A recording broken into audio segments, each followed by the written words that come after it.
ओम नमः शिवाय। 9 सितंबर बृहस्पतिवार को हरताली तीज का व्रत आ रहा है।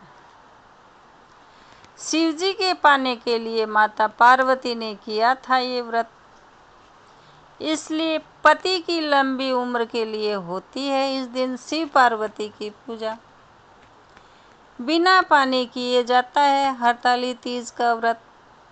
इस व्रत में बालू रेत से बनाई जाती है भगवान शिव पार्वती की मूर्तियाँ। तो आइए जानते हैं इस व्रत की पूजा विधि क्या है, सामग्री क्या है, कथा क्या है। तो सबसे पहले आप मेरा चैनल सब्सक्राइब कीजिए ताकि आने वाला वीडियो आपको आसानी से मिल सके।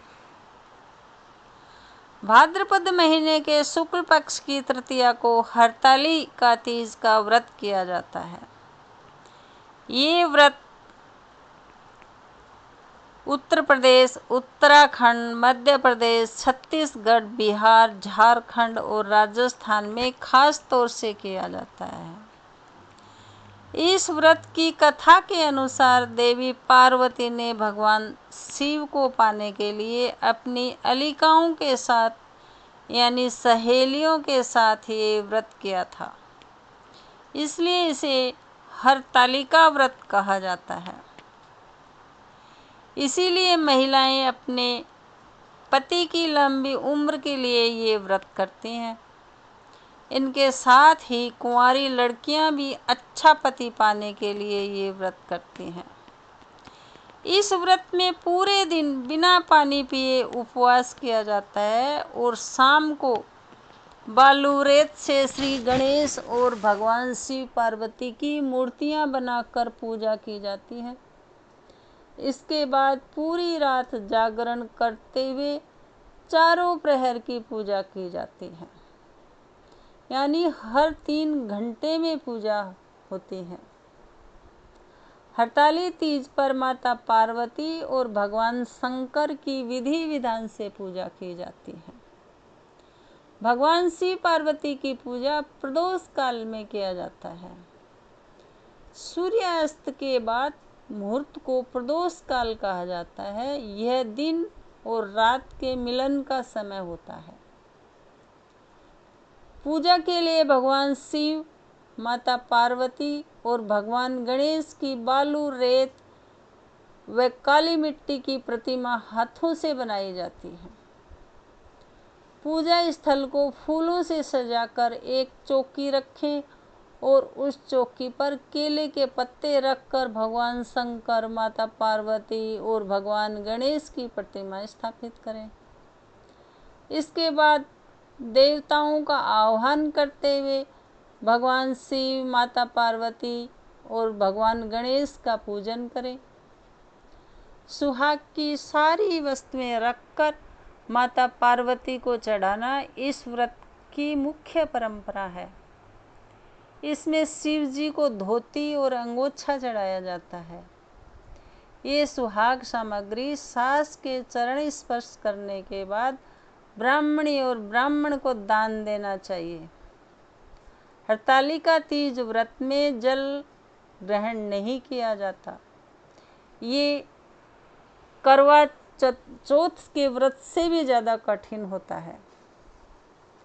इस व्रत में अगले दिन जल ग्रहण करने का विधान है। हरताली तीज व्रत करने पर इसे छोड़ा नहीं जाता। प्रत्येक वर्ष इस व्रत को विधि विधान से करना चाहिए। हरताली तीज व्रत के दिन रात्रि जागरण किया जाता है। रात में भजन कीर्तन करना चाहिए। इस व्रत को कुंवारी कन्या, सौभाग्यवती स्त्रियां करती हैं।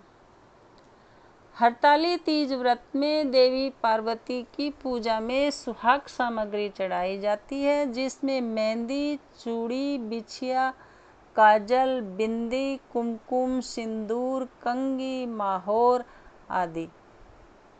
इसके अलावा श्रीफल, कलश, अबीर, चंदन, घी, तेल, कपूर, कुमकुम और दीपक होता है।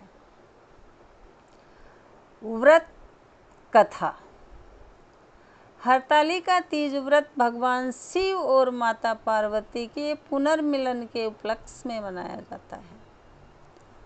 पौराणिक कथा के अनुसार माता पार्वती ने भगवान भोलेनाथ को पति के रूप में पाने के लिए कठोर तप किया था। हिमालय पर गंगा नदी के तट पर माता पार्वती ने भूखे प्यासे रहकर तपस्या की। माता पार्वती की यह स्थिति देखकर उनके पिता हिमालय दुखी थे। एक दिन महर्षि नारद भगवान विष्णु की ओर से पार्वती जी के विवाह का प्रस्ताव लेकर आए, लेकिन जब पार्वती जी को इसका पता चला तो वे विलाप करने लगी। एक सखी को उन्होंने बताया कि वे भगवान शिव को पति के रूप में प्राप्त करने के लिए कठोर तप कर रही है। इसके बाद अपनी सखी की सलाह पर माता पार्वती वन में चली गई और भगवान शिव की आराधना में लीन हो गई। इस दौरान भाद्रपद में शुक्ल पक्ष की तृतीया के दिन माता पार्वती ने रेत से शिवलिंग का निर्माण किया और भोलेनाथ की आराधना की। माता पार्वती के कठोर तप को देखकर भगवान शिव ने उन्हें दर्शन दिए और पार्वती जी की इच्छा अनुसार उन्हें पत्नी के रूप में स्वीकार किया। तो ये वीडियो आपको पसंद आया हो, जरा भी हेल्पफुल लगे तो लाइक करें, शेयर करें, बेल बटन प्रेस करें ताकि आने वाला वीडियो आपको सबसे पहले मिल सके।